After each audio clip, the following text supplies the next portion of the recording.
Slugged in the nugs, by the nugs. We were slugged in the nugs, by the nugs. Zangzor. What up, Matthew? What's up, dude? How you feeling? How are those nugs? Oh, How are those slugs in the nugs there, buddy? got slugged in the nugs. Kind of hurts, man. Kind of hurts. A blowout in game one. The Phoenix Suns lose by a final score of 125 to 107. Not how you want to start a series, but it's just that. It's a series. It's a series. And unfortunately, the defense of the Phoenix Suns is obviously a topic of conversation that we're going to probably reference ad nauseum during this podcast because it was non-existent, man. Yeah, I mean, you obviously knew how good the Nuggets were sharing the ball, jacking up three. I mean, they were just almost perfect tonight. Yeah. I think if the Suns were to pull away in this game and actually make it competitive, it's one of those things where you're like, well, that was the best shot the Nuggets gave, and the Suns came back, but the Nuggets just had that extra ounce of energy and the extra just fuck you in them tonight to end it for the Suns. They did, and it was a game one at home for them. Obviously, this is a team and a franchise that has Phoenix on their minds when they think about once upon a time failures in the postseason. Obviously, because the Suns swept them a couple years ago without Jamal Murray, so they're up for this game. And Phoenix was up for it too. I mean, it was clear that offensively, Phoenix was engaged. They were hitting their shots. I mean, they ended this game by shooting 51% from the field. That's better than what the Nuggets shot in 47.5. The simple fact is when you allow offensive rebounds, when you allow the opposition to have 17 more shot attempts than you do, when they make 9 more three-pointers than you do, it's not a recipe for success. No, it's not. I mean, it is one of those games where you just come away from it and just like, maybe it's just they just were hot. They made everything, and it kind of in the back of your mind, you might think that, hey, this is going to be a blowout series, but not in mine. I was just like, yeah, they lost. I mean, by halftime, we kind of knew it was kind of over, right? It was kind of miraculous. It would have been a miraculous comeback for the Suns. It would have been one of those like, oh shit, I didn't know the Suns were there yet. I thought they needed a little bit more time to come back in games like this against an offense that high powered. That would have been awesome, but you just can tell the Nuggets wanted this one. It's game one, like you said, the sweep, everything. The fans knew, everyone knows it. Like, it's just that energy they had, man. That's why coming back off of this one, is going to be really tough for the Suns, but it's something I can see them coming back from for sure. The adjustments will be made, and they'll get better. Agreed. I think that, again, entering the series, we know that both of these teams play at a very similar pace. Both of them have really good offenses, and both of them have some things to be desired on defense. Obviously, the things that needed or that the Suns have left to be desired on defense, we have a long way to go. I mean, we definitely do. Down 17 at the half. The minutes in which Jokic wasn't on the court were plus minutes for the Nuggets. You can't have that. You can't have that happen. So we'll break all that down. We'll break the game down. Thank you, everybody who's joining us on this edition of the Suns Jam Session podcast. Make sure you follow the show at Suns Jam on Instagram, Twitter, and TikTok. You can follow me at Darth Voida and read my writing at brightsideofthesun.com. You can follow Matthew at Matthew Lissy. That's right. Ooh, you didn't say it soft that time. Right in our ears. I like it. Well, yeah, after this game, I was like, there's only one person that you can trust, one person you can count on, and that's myself. So I got to stand up for myself sometimes. Wow, okay. That was deep, man. Okay. If it helps anybody out there with anything, I don't know. People are driving to work tomorrow. They're listening to the podcast, and they're like, oh, man, the Suns lost, but I need just a confidence boost. And there's Matthew with confidence just oozing. And he's like, oh, yeah. Matthew, follow me at Matthew Lissy. Well, I'll tell you another thing, Jamsters. If you want to be confident, I'll tell you this. We have an awesome limited-time promo for new DraftKings users.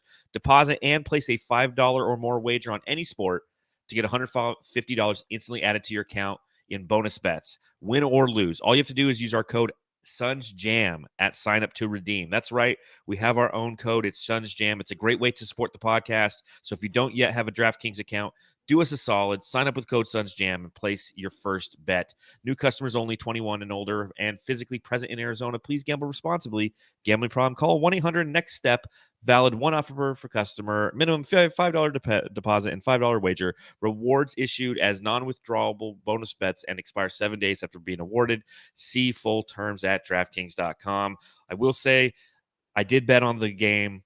I did hit my parlay. It was over 220 and a half points, over 4.5 rebounds for Aaron Gordon, and over 1 steal for Devin Booker. So easy stuff, man. yeah, that's all you got to do. Breezy, right? When you say it like that, I'm like, I can win money. You do the same game parlays. You parlay like a bunch of negative 300s. It comes out to plus 200. Boom, there it is. Shout out to nephew Hayden doing the same thing out there. He's making some big bucks. He's all you got to do is know basketball. Boom. So, and then use promo code @SunsJam. We all win. So that was the second part. Definitely, it's a Saturday night. We're gonna be drinking after this game. So I've got one of those. I got one of those long drinks I'm gonna be popping. Matthew's got a glass of a little bit more to go through. Look at that. Heavy pour of wine. Look at that. It's the rest of the bottle. Matthew Paul Lissy. Let's go. Crack them. Matthew Paul Rose Lissy. Woo. Matthew Paul Rose Lissy. Let's talk about this shitty game, huh?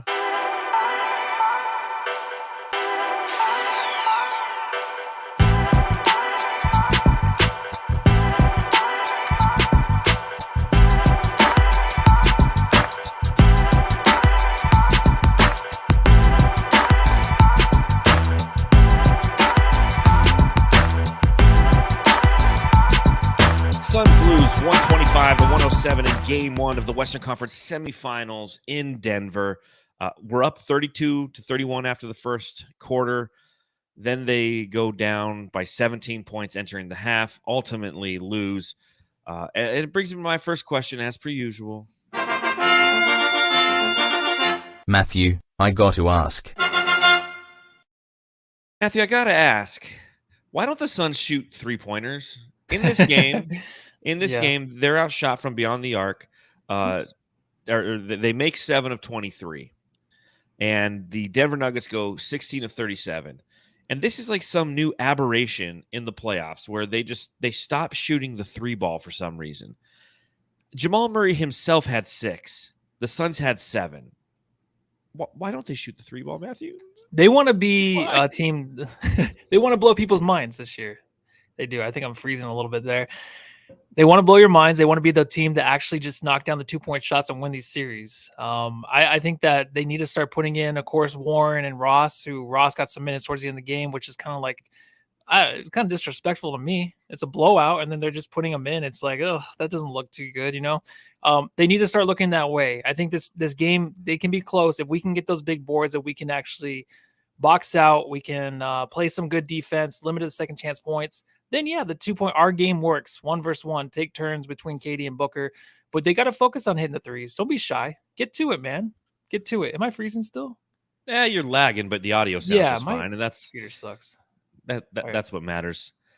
What's interesting is during the regular season, the Phoenix Suns were 13th overall in three-pointers made and 17 overall in three-point attempts. They averaged 32.6 three-pointers during the postseason, or I'm sorry, during the regular season.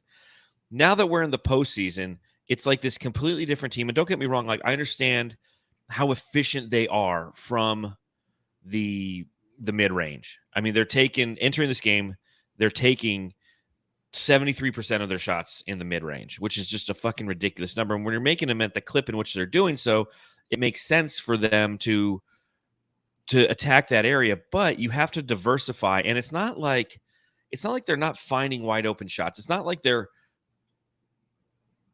sitting there beyond the arc and people are running them off the line consistently. Are they being run off the line from time to time? Yeah, but the shots there, they're just not taking them. Now, don't get me wrong. Like the reason they lost this game isn't because they didn't shoot a ton of threes. Part of the reason they lost is they gave up 43.2% from beyond the arc. And Denver, I mean, was fantastic. So you kind of have this duality of who the Suns are. On one side of the ball, they're not shooting the three ball. They're allowing the opposition on the other side of the ball to shoot it at will. They're not running them off the line. They're sitting there, and we've talked about this before. We talked about this a lot in our series preview about how the Phoenix Suns, for as talented as they are on the offensive end, are slow with their defensive rotations, which when you try to collapse or you fall victim to the gravity of any player on the opposition, you're going to leave somebody open. And if you are slow at your closeouts, it's going to be a 3-point shooting contest. That's what it was tonight for the Denver Nuggets. Again, they end up shooting 43.2% from beyond the arc, 16 of 37. It felt like they could not miss. Yeah, once it got hot, they just couldn't stop. They actually got to a spot where in the game they started out hot, and then the third quarter rolls around, and the Suns kind of get hot a little bit there. They kind of seem like they're pushing the pace a little bit more. They're making the defensive stops, getting the rebounds. But for some reason, I think this is the Nuggets team. They start out hot, and then they continue to finish that way.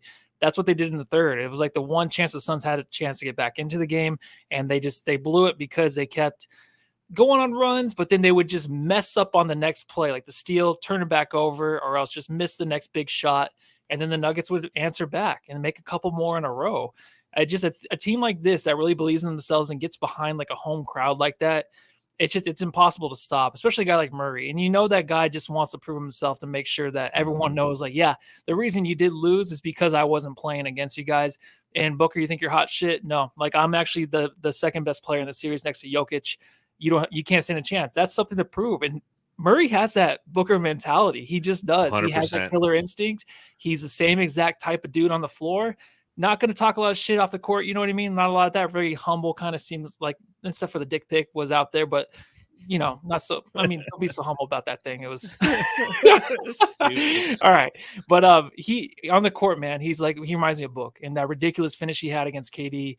Whereas, like, how the fuck did that go in? When that's going in, those plays are happening. You just know, not even including the 3-point shot, everything else is going to go in, and the ball is going to bounce their way. That's just the way it was almost all night, I feel like. Yeah, and it's kind of scary, right? It's kind of scary because once again, here we are. We find ourselves in the second round of the playoffs, and we're going against a team that we can beat. We can beat this team. And it's like Jose Ortiz says in the chat. It says, what is that? Oh, spaceship. Maybe you won't hear it on the podcast, but I got the earphones on, man. It sounds like you got beamed up. I'm being abducted right now. They're just waiting until I'm done. They're behind the green screen. Just a hand comes out and grabs you. But Jose Ortiz in the chat says, Suns just hope teams miss their threes. This is also what the Mavs did last year. Yep. And it's exactly what happened in that second round. The Mavs last season in the playoffs shot 39.9% from beyond the arc the entire series. For a 7-game series, they shot 40%. And for some reason, the Suns allow it to happen. They don't run guys off the three. They need to force this team into the mid-range. Don't get me wrong. Jamal Murray is going to hit things from the mid-range because you're right. He has the fuck you attitude. He ends up scoring 34 points in this game, 9 assists, 5 rebounds, 13 of 24 from the field. As I mentioned before, he was 6 of 10 from beyond the arc. It was a great, great Murray game. And for every Denver Nuggets fan who's been beating that drum for 2 years, well, we didn't have Jamal Murray. That's why you swept us. We didn't have Jamal Murray. That's why you swept us. Tonight is one of those fortifications of that statement. Now, again, it's a 7-game series. There's a lot of basketball yet to be played. And Jamal Murray might come back down to earth. But tonight he didn't. Tonight he fortified their point. And he found himself wide the fuck open. And part of the reason he was open is because Monty Williams, for some reason, loves to play Landry Shamet, man.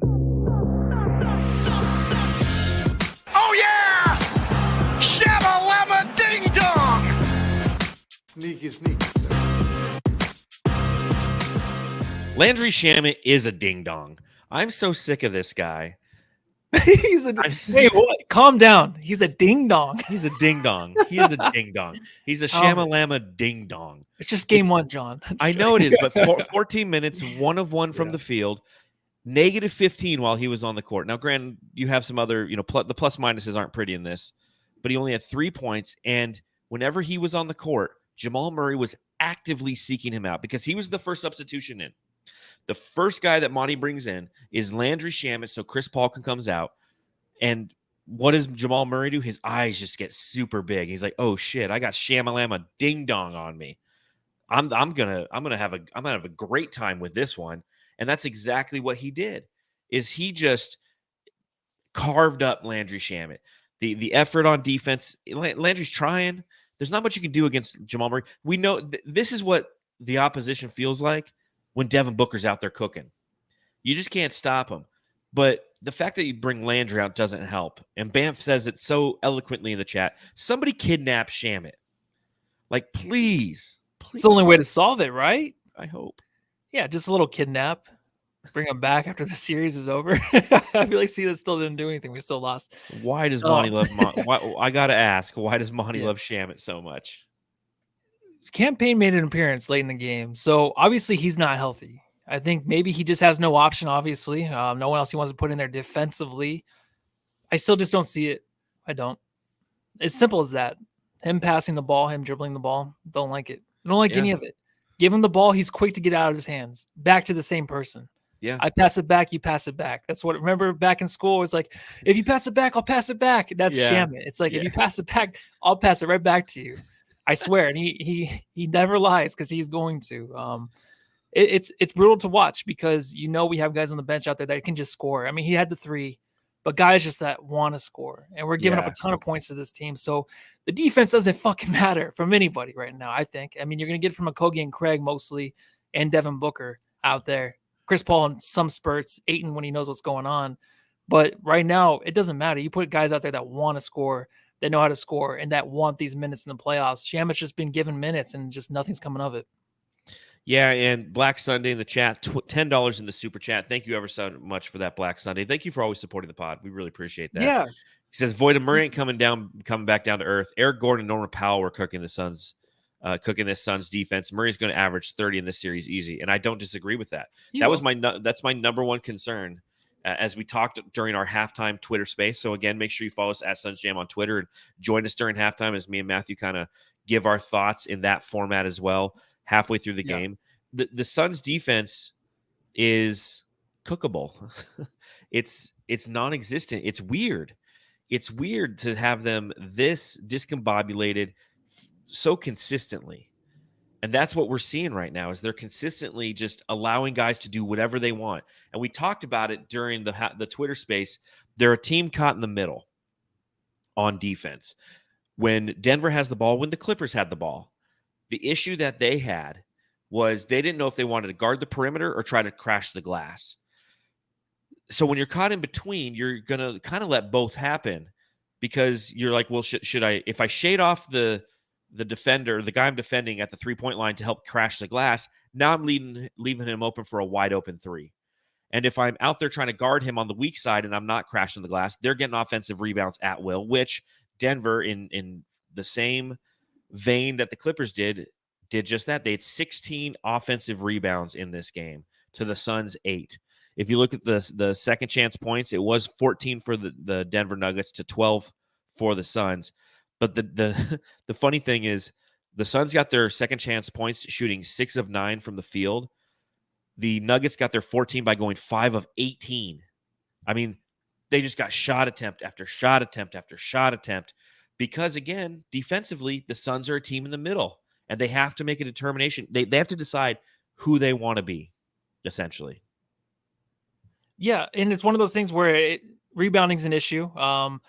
So, I mean, if you're going to get caught in the middle, you're going to worry about the rebound. That's the main reason, right? And I think that the speed, too, of these guys, of the Nuggets getting to their spots so quickly on the perimeter, it's super fast. But then also you're sitting there watching, you're like, oh, this guy's sitting over there for a while. Why does Booker just have his back to him that long and the ball makes it over there that quick?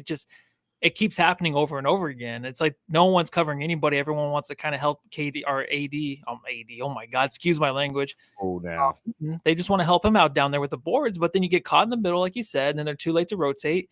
And then also just like in the paint, man, like there was a time when like Jokic gets behind the defense and KD sees it happening, but then he's too late to recover and help. Yes, Ayton. I was gonna say KD again.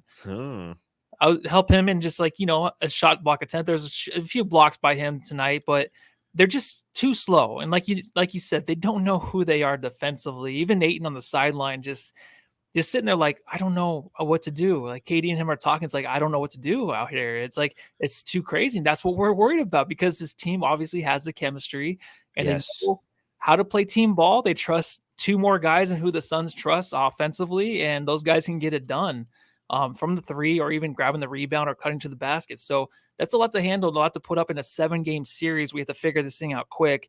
And a coach like Monty that a lot of us right now are just not trusting to make the adjustment because he keeps rolling out Shamit. So, I mean, it starts with the threes. It starts with worrying about the rebounds, finding out who you are on defense, just making sure that you can help out on defense. And none of that's really coming through right now for the Suns. I think you hit the nail on the head there with the Thank you. Shamet comment. The reason that Shamet is so frustrating to us as fans is it's displaying a lack of an ability to make an adjustment from Monty Williams. He's committed to Landry Shamet for some reason. Cameron Payne, as you mentioned, must not be healthy because he's not playing until the garbage minutes. He's the guy who it was. It's like, oh, all of a sudden campaigns out there. I'm just like, well, hold on.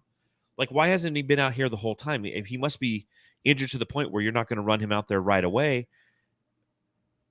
But this has been continual throughout the playoffs. Is it Shamet first off the bench? Shamet first off the bench. And the first 2 or 3 games made sense because Cameron Payne wasn't available. Heck, he wasn't available until game 5 against the Clippers. But he hasn't tried anybody else off the bench immediately. It's Shamet every time, and Shamet continues to get cooked every time.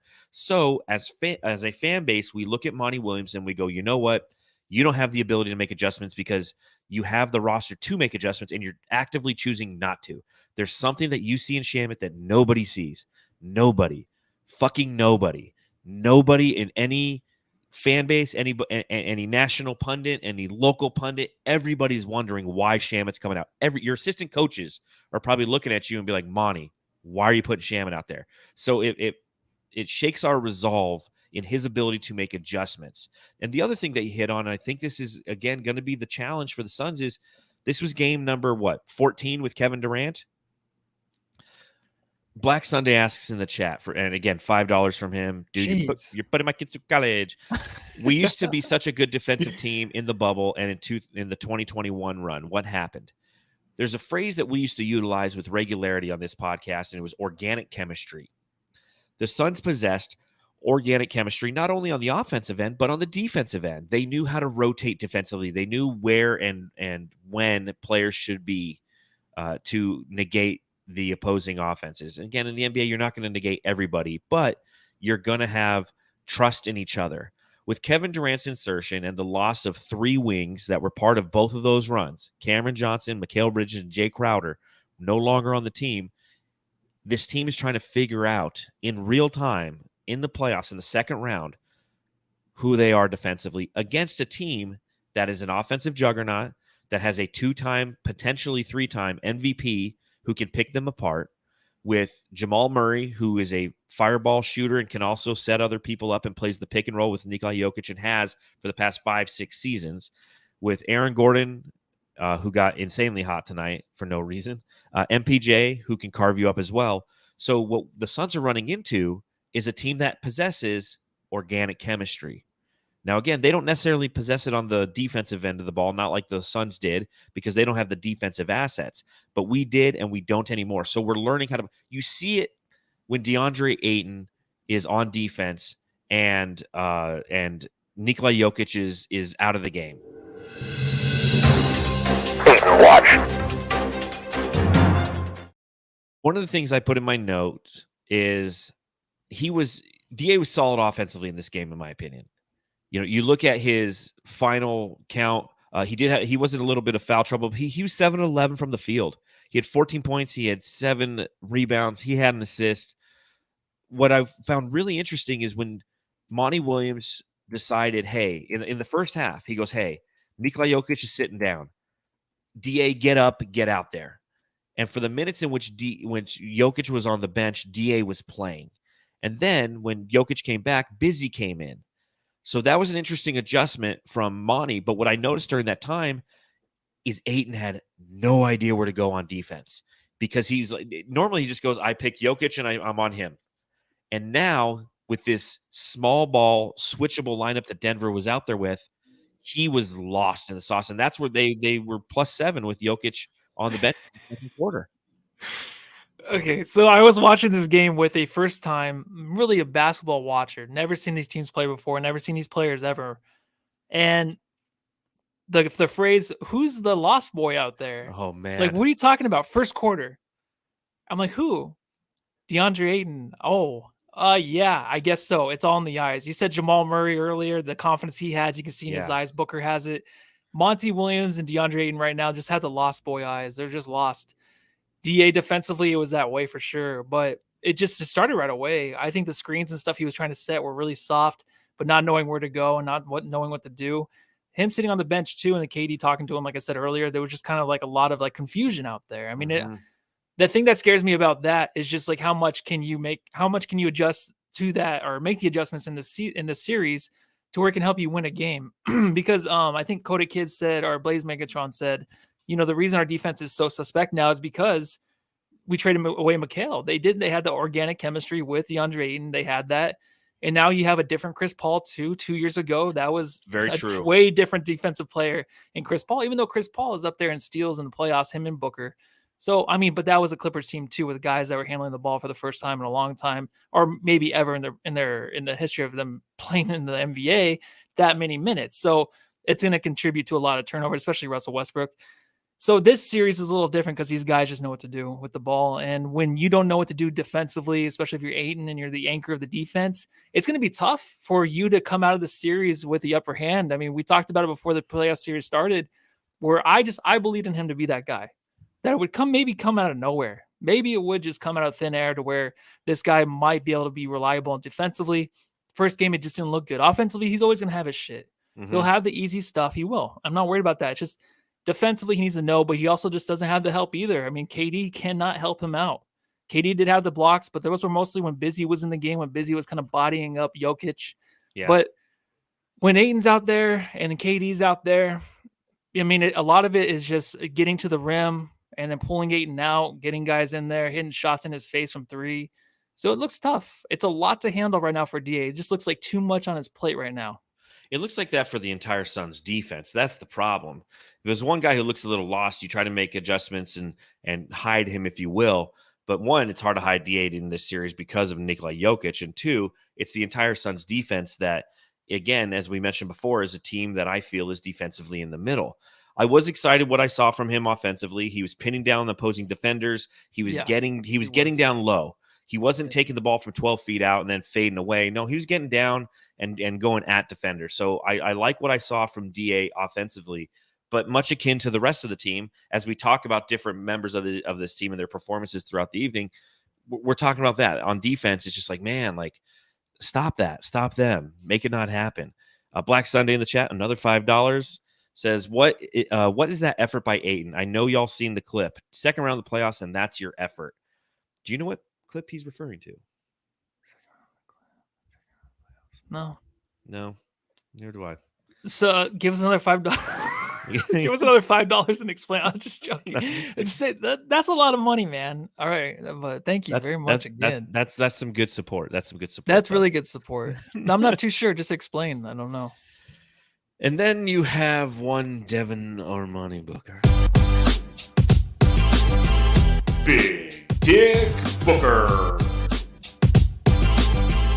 So Booker in this game, a quiet, if you will, 27. He was 10 of 19 from the field, highly efficient, 7 of 8 from the free throw line. He had 8 assists, 4 rebounds, so 27 and 8 from Booker. He also had a couple blocks. He had a steal, which again made me a little bit of money there on the DraftKings using promo code SunsJam.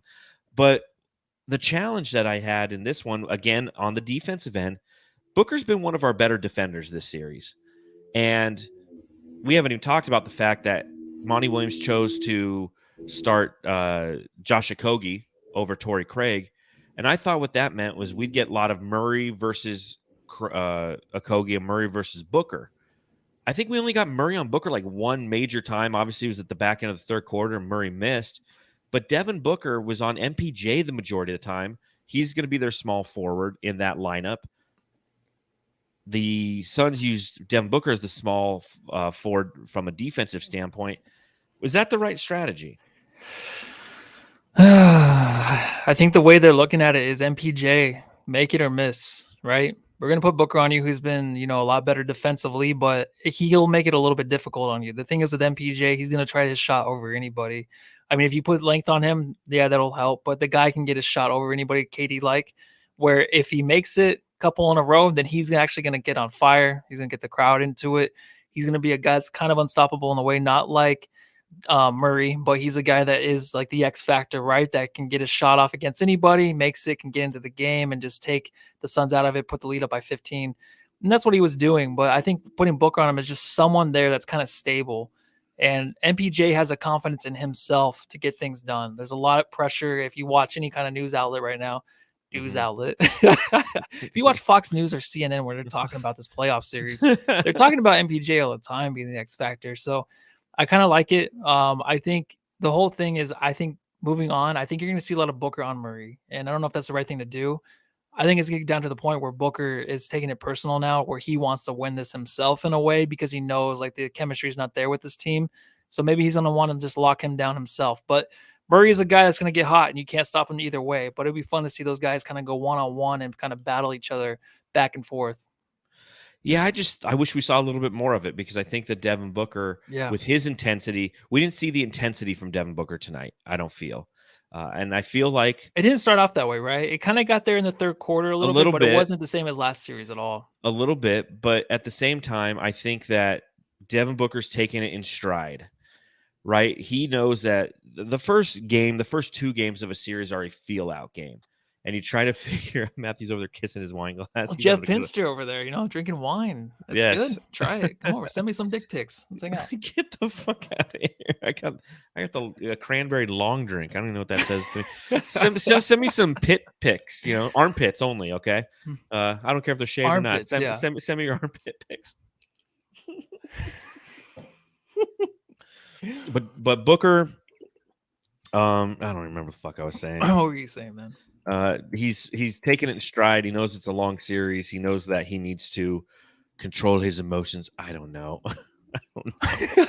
No, but I liked how this was a weird start for Booker. Like the 5 assists in the first quarter, and they made it difficult on him. They were trying to take him out, let KD do what he wants, and it kind of works because I feel like if you get Booker kind of hot, then he can take the game over. KD right now is still not the same guy. And if he gets hot, he just kind of gets hot. He's kind of just playing his own game out there, and you just never see him really take the lead for the Suns.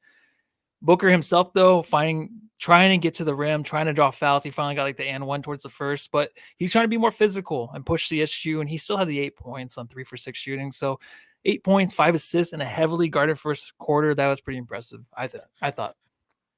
Oh yeah, everything he does is impressive. I think that he was muted tonight. And I think that, again, on the defensive end, he's going to have to start to exert himself. And he did exert himself in that third quarter. That's where we did see intense Bookers. When he started to exert himself, he went in. I think he got that one block, and you're just like, okay, here we go. Here comes Devin Booker.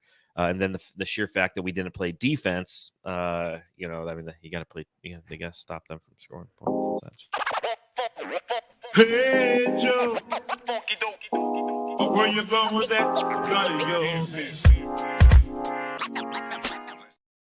You mentioned Josh Okogie got the start in this game. 2 points, 1 of 3 from the field, 2 rebounds, an assist, a steal. So I'm going to go right back on this, right? You go back to the first series against the Clippers. We start Tory Craig the entire series, and he provides some offense and surprises us with how much offense he provided. This one, we were talking, you got to start J.O. You got to make sure. What's so funny? No, I'm laughing at your point because we're talking about the switch over. Like, should Tory Craig start now? I don't know. So we get Booker on Murray. I don't know about this. I thought he was going to leave it alone. I thought he was going to go with Craig because Craig, like, if you listen to other podcasts, they're like, oh, Craig at the fifth guy is really good. Everyone knows him as the fifth guy now. Now it's Okogie. I love Okogie starting, but you just see the transformation. How, of course, the minutes are down a little bit and the points. Nothing looks good on the scorecard. Scorecard. The backyard, the pit picks. I don't know. I just I'm thinking maybe we go back with, I don't know, man. I don't know what the fuck Monty's ever thinking. I don't know either. How come it never looks good? I think just when you lose, it's bad. I think when you lose, you go straight to the coach. And I think with this team right now with Monty, it's you're trusting just Kevin Durant and Booker to figure it out. I think if you're him, I think that's what you do, right? Because it's not like you trust anybody else with the ball right now. Well, Kevin Durant was amazing in this game. Who the heck are you? I'm Kevin Durant. You know who I am. Y'all know who I am. Did anybody see a sniper? Did anybody see anything? I'm one of the best players to ever play the game. Kevin Durant was 12 of 19 from the field in this game. He had 29 points. He had 14 boards. Easily our best rebounder. He had 3 blocks, a steal, and an assist. Like, this was a Kevin Durant game. That's what kind of pisses me off is we wasted an elite Kevin Durant game. In the first quarter alone, he comes out and he scores 15 of the Suns' 32 points on 7 of 9 shooting. There's no stopping him. And again, he's the only one who I felt was playing somewhat decent defense. It wasn't his guys who were consistently giving up 3-point shots. But yeah, Monty Williams, like, that's all he can really do is rely on Kevin Durant and Devin Booker offensively. And whoever the defensive coordinator is for this team needs to be fired. Is it Rex Ryan? I don't know. They need to get Rex Ryan on this. You look funny over there, the Suns. KD, just the 7 turnovers is what sticks out. Obviously, towards the end of the game, he had like 3 or 4 in a row where they were just like kept getting tipped out of his hands, like him trying to make a move and they were just sweeping it from him. It looked pretty bad at times for him. I think it was a good game. I just think that when the Suns were trying to make a run, like the one where they finally got the rebound, I think they were only down by 12 in the third quarter, maybe it's the fourth. And KD gets the ball and he's dribbling up a court and they just take it away from him. That kept happening to him. They kept taking the ball away from him. And who was it? Someone said he just looked gassed. I think it was Banff said he looked gassed. I need to start marking these. He looked gassed, and he did in the fourth quarter. He just looked like he couldn't really do much. This was a game, like, this is why he's my X factor, where he needs to go up a notch like Booker did last series, because he has the 29 points. But I'm just saying, if you get the 40, obviously it's a more competitive game, but you just know on those runs, he can finish them. He can cut the lead down to 2.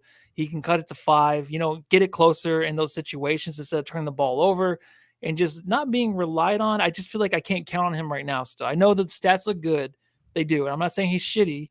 I'm just saying there's just another level he has to get to. And maybe it's the thin air. Who knows? But he was a little gassed, I feel like, in the fourth. And the whole team might have been. And there's, the altitude factor. Obviously, everyone's going to point to that in Denver.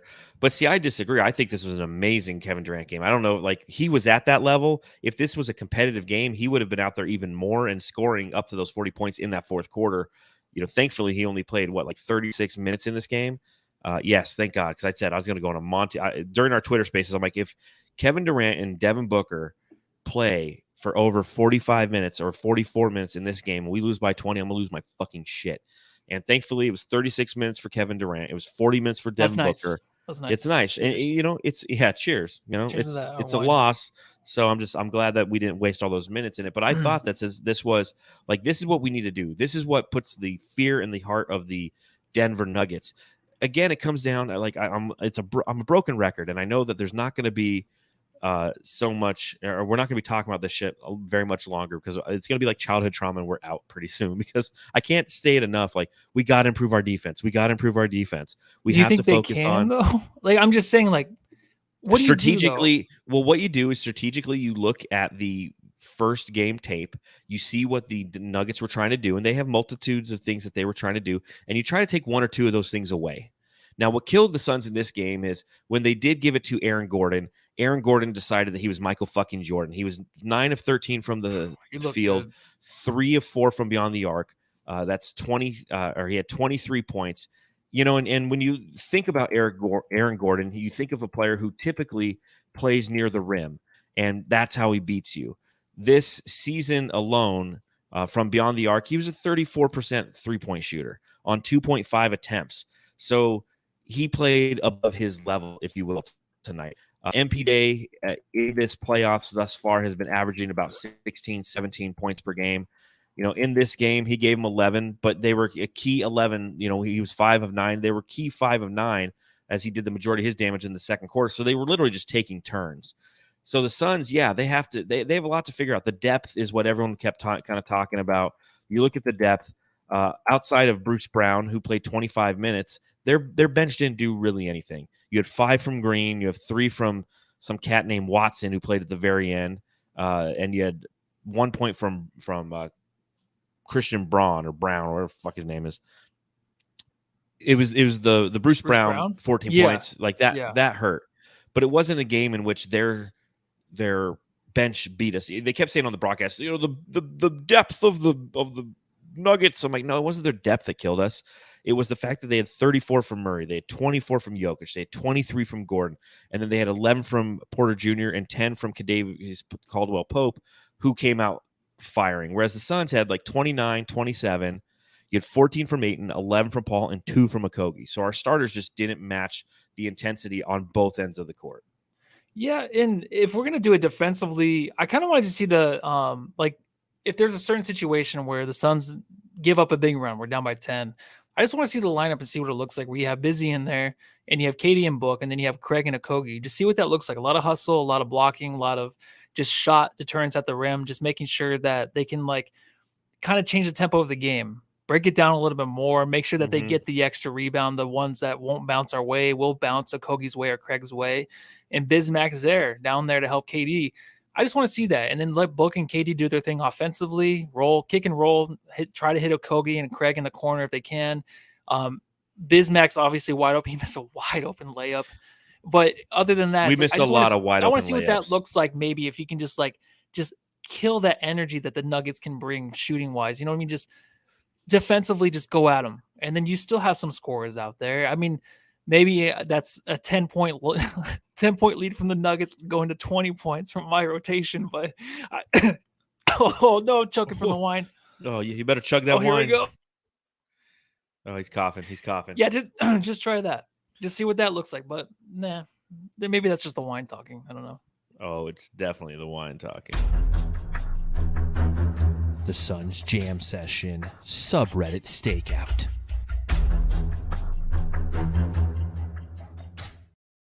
All right, I was kicking it on the subreddit for the Denver Nuggets tonight. This is really hard to do. Oh, let's see. Let's try this. Do this. Costume designs. I tell you what, I think Matthew's throwing up off to the side, by the way. I don't know where he went. He's on mute, and you're on mute. You're still on mute. You're talking so much and you're on mute. Are you going to unmute yourself at any point? What were you saying? I was saying it hurt my chest, dude. I was trying not to throw my water up all over the computer. Well, that would have been great. That would have been better than. Man.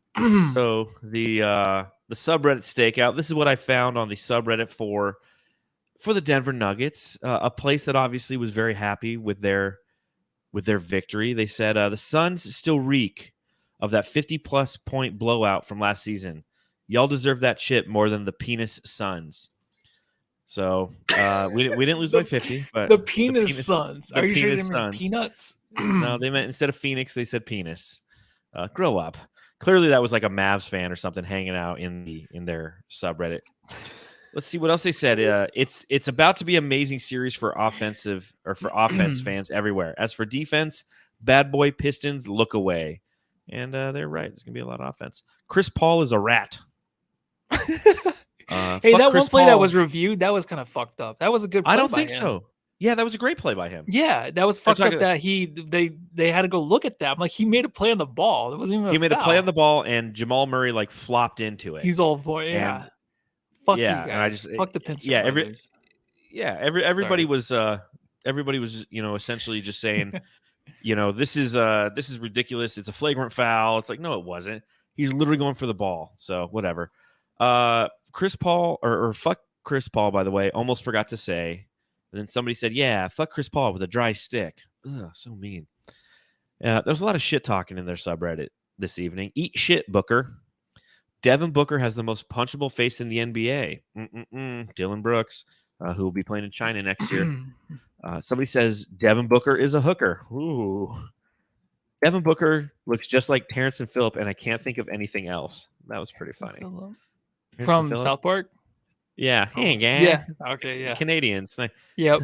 Shut your fucking face, Uncle Yeah, Fucker. his eyes. They're kind of smaller. Eyes. Yeah, I can see that. Yeah. Like, I'd love to see Devin Booker as a South Park character. That was pretty good. That made me laugh. Aiden always looks like he's 5 and saw a scary bear on TV. The Lost Boy. Yeah, he's a Lost Boy, man. His eyes tell it all. Oh man, what the hell? It's so funny. So then somebody said Aiden.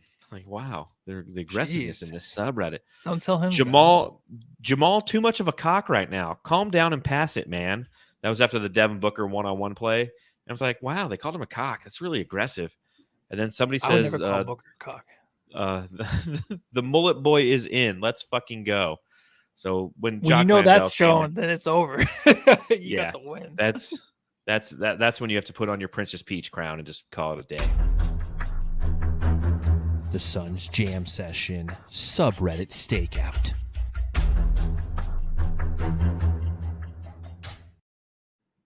Yeah, who are these Pinster Brothers in the chat? There I are don't two of know. them, huh? I hope They're they do funny. the old Dylan Brooks thing where they're talking shit now, and then by game 6 when it's over and the Suns win, like they're just like all quiet with their big gold chains around their neck. Yeah. Should we no, should we kick them out or no? I mean, Never. I mean it's fine. Champs, you wanna gotta come- trash listen, them. Yeah, Take care of them for us. if opposing fans and negative people want to come in onto our post game pod and talk shit, like, cool, man. Gives Way us to an live your extra life. 5 cents. Yeah, you should be Yeah. hanging out. You should be hanging out on your own shit, like your own team's thing, celebrating. But instead, you're like, I'm gonna go hang out with people who just lost and make fun of their Yeah, losing. It's Like, really weird. it is, it's just a weird Yeah. psychological If experiment. you But you know what? go pay more attention to your kids or whatever. If you Yeah, have man, kids, Yeah, do probably something not. better. Jam star of the game. All right, Jamsters, this is a reminder. Subscribe, rate, and review. Give us a thumbs up if you happen to be watching along live or at a later time on YouTube. And give us a 5-star review on Apple Podcasts. Matthew, who are you going to go ahead and give the Jam Star of the Game to? I think I'll give it to I know it's weird, but I'm gonna give it to Booker.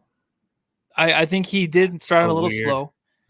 Yeah, I know. But I kind of just like the way he played in the first. I thought he kind of held his own most of the game. He was being aggressive. The only thing is like this team needs to rely on each other more. There's sometimes when Booker does bring the ball up down court and he has a one-on-one matchup and doesn't hit the right guy and wide open for 3. He'll look to his left instead of the right.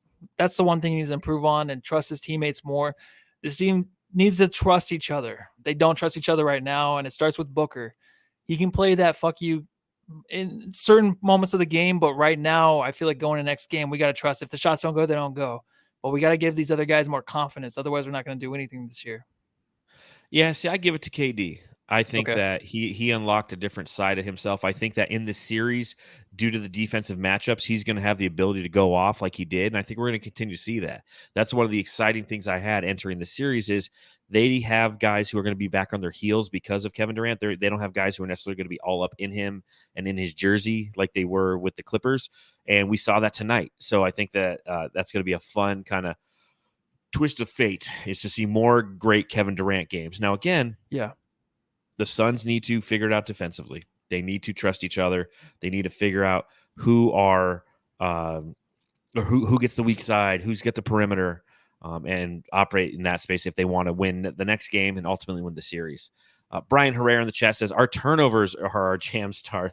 It's another thing that killed us. I mean, again, it wasn't a horrible performance by the Suns necessarily when you look at their offense, but yeah, their turnovers, they had 16 of them, led to 18 points. The Nuggets only had 10 and led to 7. So, I mean, there's a 9-point swing right there. It's halfway to 18. You can't do That that on the road, obviously. No, you And can't. It is game 1. And I said, like, even if we go down 0-2, this is still a series the Suns can figure out. It's just going to take some time, some adjustments, and that's where Monty needs to prove himself, man. I mean, he has the players there. He does. He has them, obviously. It's just whoever he throws out there, he has to really think, not twiddle his tongue so much and just know what to do.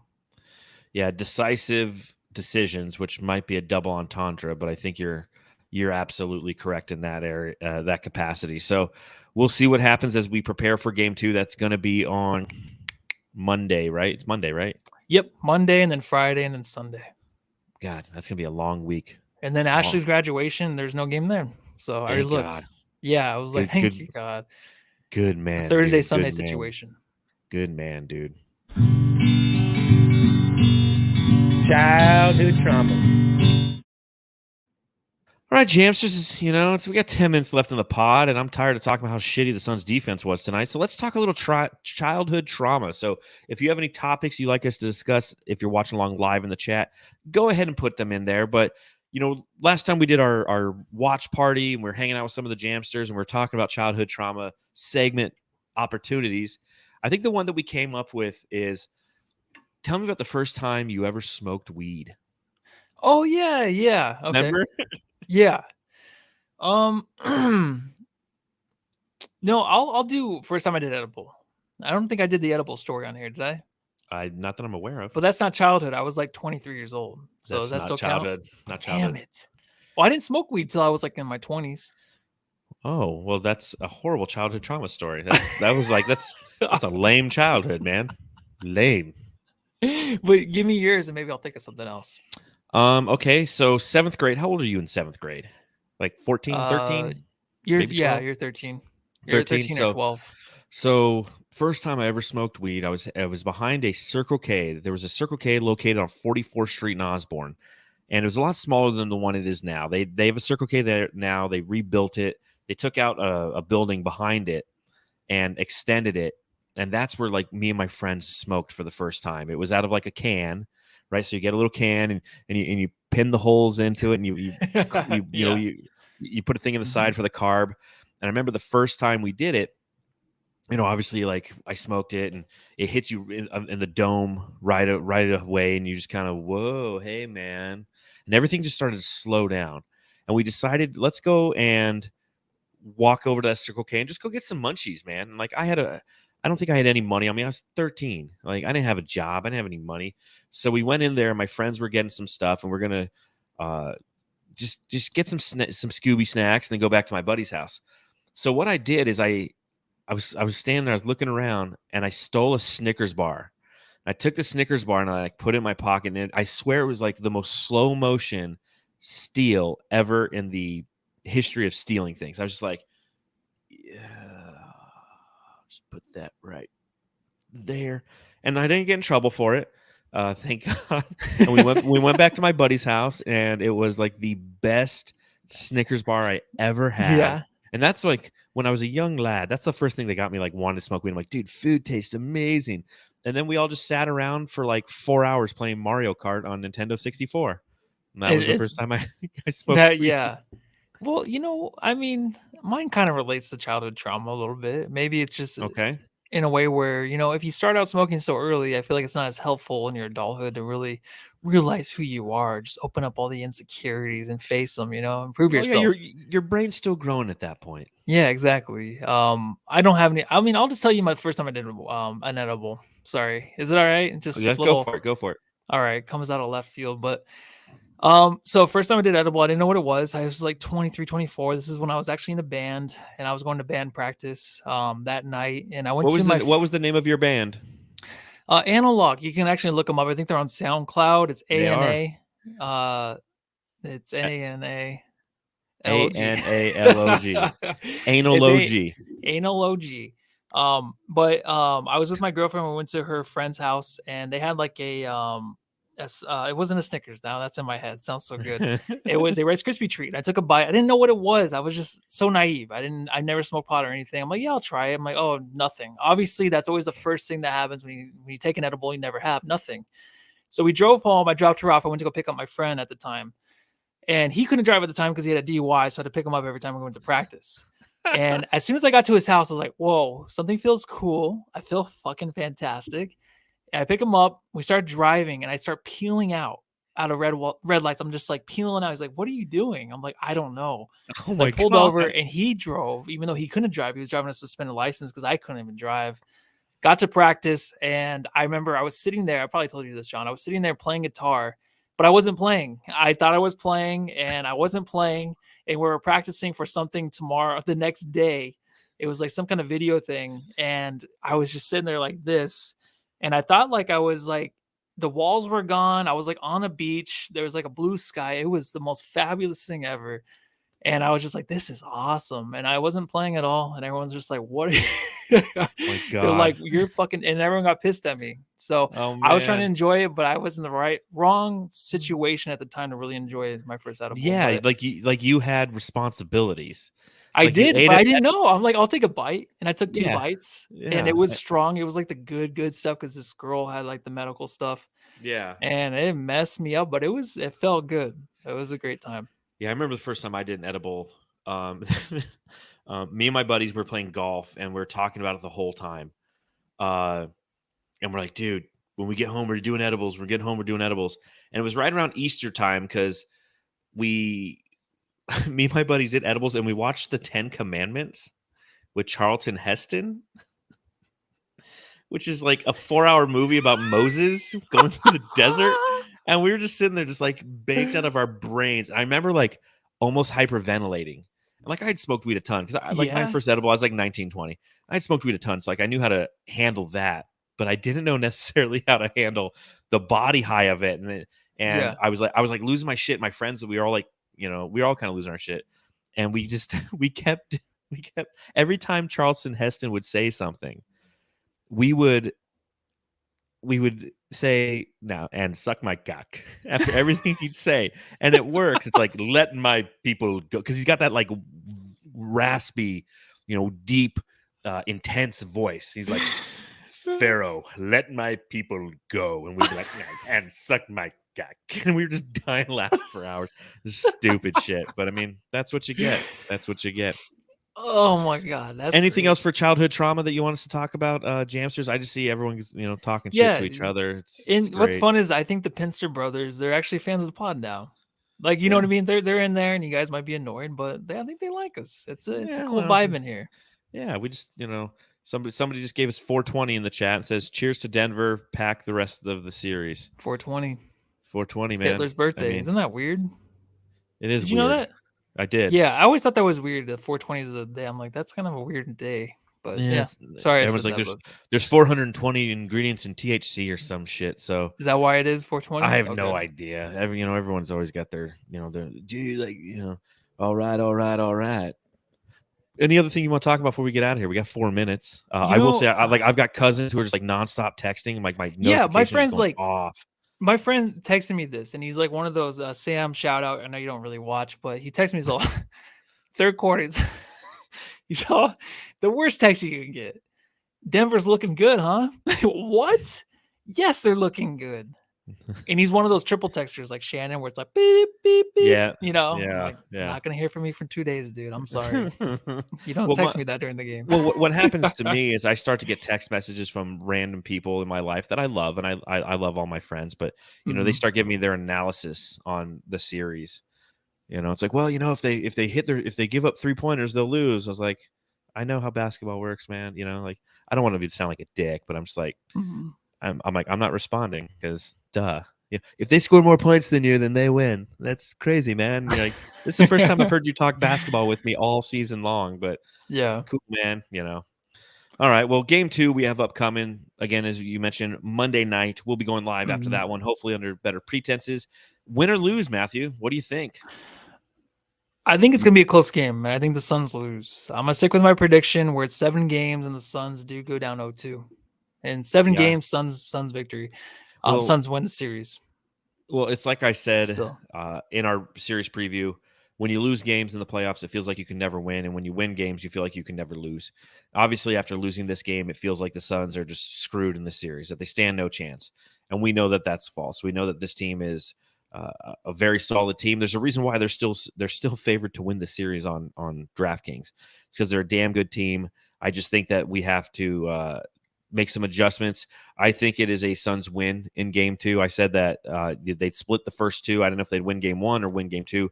I think they're going to come out, and I think they're going to have a little bit more intensity, a little bit of firepower. And I think that a lot of those shots for Denver, they don't have a reputation making all those shots all the time. Don't get me wrong, fourth best 3-point shooting percentage in the league this year, but the Suns can't allow them to be that open that much. So I think it's a Suns win, and we'll be talking to you much happier after the game. And Pinster Brothers better be back, please. Yeah. Don't be Dylan Brooks. Don't talk shit when you're just front running, man.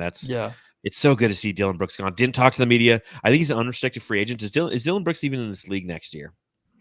LeBron James broke him. See, the way he handled it really hurt him. If he were just to come out and just talk to the media, man, like that's the thing is like you think you have the right attitude, you think you have the confidence of the way you walk around with the vest and stuff, but you don't because you can't just back it up. Like you have to be there in those moments, stick it out whenever you're losing. Maybe something else bad is going on behind the scenes, but just like Budenholzer lost his brother during the series. Did you hear about that? Yeah. So like things happen, but you didn't hear anything. So it's like you got to come out and just face up. Then Wait. you don't hurt your chances of joining a new team. Look forward to your new contract, man. Yeah, well, Because I like Brooks's game. I really do. I'm not gonna lie. I've always liked him. I know you hate him. Oh, I remember the Suns when we got him in the trade. I'm like, oh, we got Dylan Brooks. I kind of like the dude, but he's not gonna be on any team.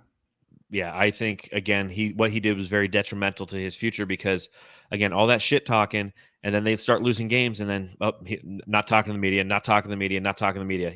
You can't have a guy like that on your team. Yeah. He's not a leader. He's not a follower. He's just a piece of shit. Yeah, and you hear too. Yeah, and you hear too in the locker room where just teammates didn't like the atmosphere, and maybe because I mean they didn't even show up for that last game. They were just like, let's get the season over with. We don't like this group of guys, and I think he might have ruined it for him. After that first quarter, there's like, okay, yeah, we're done.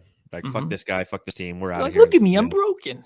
I'm broken inside. So, well, that's going to do it for this edition of the Suns Jam Session podcast. Again, thank you, Jamsters. Those of you who have decided to watch along live or choose to watch at a later time, or if you're listening at a later time, thank you again. Make sure if you are new to DraftKings, you sign up using promo code SunsJam to get $5 of something or other, whatever the promo was at the beginning that I read. I meant every word of it simply because I read it. So we'll see you on Monday night. Until then, everybody, enjoy your edibles. Yeah, and go home and love your Pinsters.